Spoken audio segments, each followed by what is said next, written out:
دروازه ندارم که خیلی حالت خراب دارم. خود چی جمع میکنی؟ خیرات جمع میکنی؟ چشی بازم جمع که من آقای کسی میده کسی نمیده کسی ترین میده.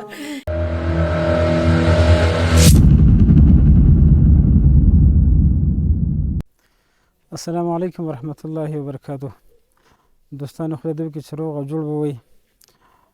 دوستانو راغلي یو کابل سرکنه تاسې دلته یو غریبه او بیچاره مورکۍ ده، کونډه ده، څوک سربس نه لري. موږ دوی ته راغلي یو چې تر څو دوی سره یو څه کومک وکړو. راځئ دوستانو د دوی حال تاسو سره له نږدې نه شریکوو. السلام علیکم مور جانې. خیلی حالت خراب دارم. خدا این دروازه ندارم که چیز به پای ما بگذارم بتانسم.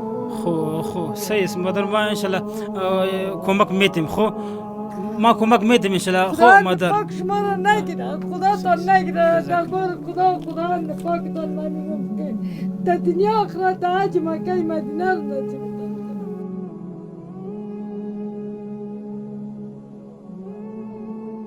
پاکم چپایش داد اینجا بروش دادیم چپایش داد دیگه که بروشم خیر جمع کنم. چی جمع میکنی؟ خیرات جمع میکنی؟ خیرات جمع میکنی مادر؟ آمدن پیسه کوی میده که در پس جمع کردیم. 140 روپये کم نقد دادن. بس خلاص پس خانه آمدیم پای رفته نمیتونستم.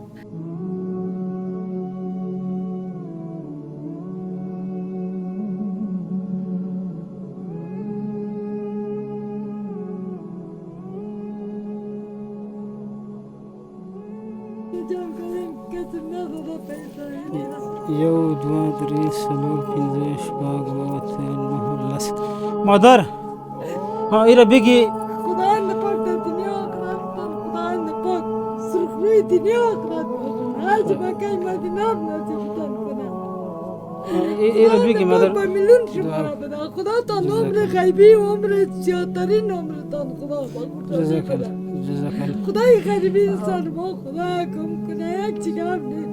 مشتکات هم مشتکه کدال خونه بدن بیار آو بیاریم کس بده کس نمیده. جات مشکلات دروازه ما این دروازه نداشت خواه میکنیم با ترس. باش که چیز ما نگذه باش که بار ما نگذه. این دختر را خواه میدم خون تا بگرم